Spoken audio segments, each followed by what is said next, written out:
রবিবার দিনটা শুরু হলো বাবা মহাদেবের পুজো করে। তারপর ব্রেকফাস্ট সেরে বসে পড়লাম ভিডিও এডিটিংয়ের কাজে।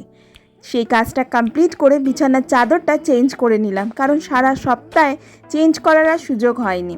বালিশের কভার চেঞ্জ করলাম, বিছানার চাদরটাকে পরিষ্কার করে পেতে দিয়ে সাজিয়ে নিলাম।